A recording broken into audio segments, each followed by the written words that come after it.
Hello friends, welcome to Taste Treat with Rani. இன்னைக்கு நம்ம பார்க்க போகிறது ரொம்ப சூப்பரான ரொம்ப டேஸ்டான prawn gravy, இறால் கிரேவி எப்படி பண்ணுறதுன்னு பார்த்தலாம்.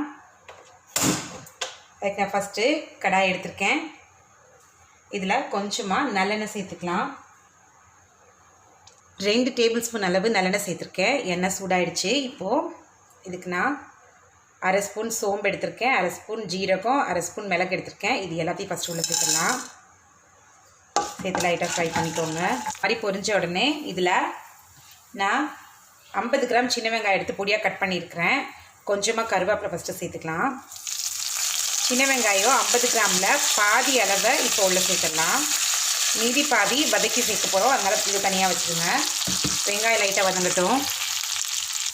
வெங்காயம் இந்த அளவு லைட்டாக வதங்கினாலே போதும், ரொம்ப வதக்கணும்னு அவசியம் இல்லை. இந்த கண்ணாடி பதத்தில் வதக்கினாலே போதும். இப்போ அடுத்ததாக இதில் தக்காளி 3 மீடியம் சைஸ் தக்காளி எடுத்து பொடியாக வெட்டி வச்சுருக்கேன். இதில் பாதி அளவு இப்போ உள்ள சேர்த்துக்கலாம்.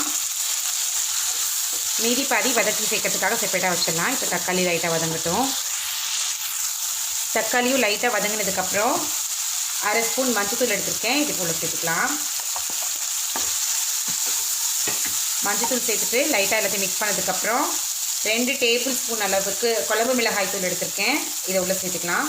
உங்ககிட்ட இது இல்லைனாலும் பரவாயில்ல, நீங்கள் அதுக்கு பதிலாக மிளகாத்தூள் மல்லித்தூள் கூட நீங்கள் எடுத்துக்கலாம். இப்போது மிளகாத்தூள் சேர்த்து லைட்டாக வதக்கியாச்சு. இப்போது கையோட அரை மூடி தேங்காய் எடுத்திருக்கேன். சின்ன தேங்காயில் அரை மூடி தேங்காய் துருவி எடுத்தது இருக்குது. இது இப்போ உள்ளே சேர்த்துடலாம். சேர்த்துட்டு இது எல்லாத்தையும் லைட்டாக கலந்து விட்டுருங்க. வச்சு நல்லா மிக்சியில் பேஸ்ட்டாக அரைச்சி எடுத்துக்கலாம். அடுத்ததாக ஒரு கடாய் எடுத்திருக்கேன். இதில் நல்லெண்ணெய் சேர்த்துக்கலாம். எண்ணெய் நல்லா சூடாயிடுச்சு. இப்போது அரை ஸ்பூன் சோம்பு எடுத்திருக்கேன், 3 கிராம்பு, கொஞ்சமாக பட்டை எடுத்திருக்கேன். இது எல்லாத்தையும் உள்ளே சேர்த்துடலாம்.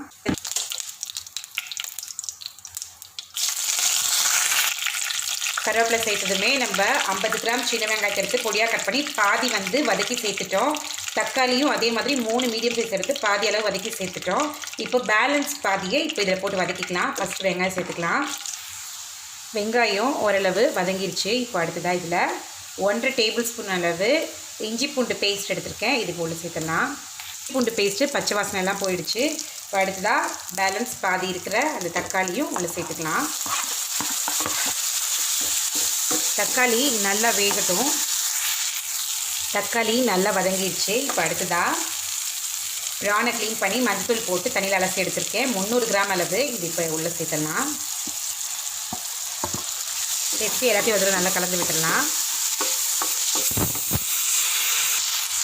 ப்ரானும் உள்ளே சேர்த்து இந்த மாதிரி லைட்டாக வதக்கின உடனே நம்ம வதக்கி அரைச்ச மசாலா இது இப்போ உள்ளே சேர்த்துடலாம். இப்போது கிரேவிக்கு தேவையான அளவு தண்ணி சேர்த்துக்கலாம்.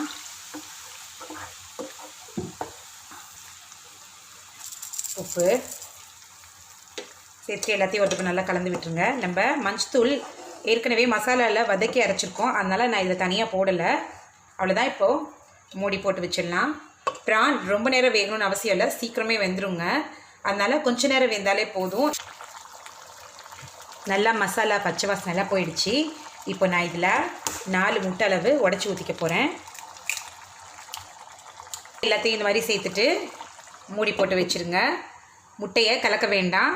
கலக்குனிங்கன்னா மஞ்சக்கரு உடஞ்சி போய் அந்த கிரேவிலாம் வேறு மாதிரி ஆகிடும். அதனால் அங்கங்கே உடச்சி ஊற்றி அப்படி அப்படியே வேகட்டும். இப்போ மூடி வச்சுருக்கேன். இது ஒரு 5 நிமிஷம் கழிச்சு ஓப்பன் பண்ணி பார்க்கலாம்.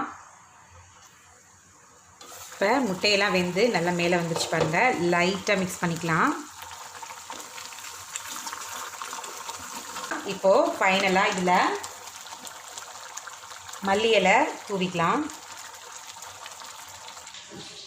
அவ்வளோதான். பாருங்கள், நம்மளோட ப்ரான் கிரேவி சூப்பராக தயாராகிடுச்சு. அந்த எக்கு போட்டிருக்கிறதுனால இதோட டேஸ்ட் இன்னுமே ரொம்பவே நல்லாயிருக்கும். நீங்களும் இதே மாதிரி ட்ரை பண்ணி பாருங்கள். ட்ரை பண்ணி பார்த்துட்டு எப்படி இருக்குன்னு கமெண்ட்டில் சொல்லுங்கள். இந்த வீடியோ உங்களுக்கு பிடிச்சதுன்னா லைக் பண்ணி, ஷேர் பண்ணி, கமெண்ட் பண்ணி, மறக்காமல் சப்ஸ்கிரைப் பண்ணிவிடுங்க. தேங்க்யூ ஸோ மச் ஃபார் வாட்சிங்.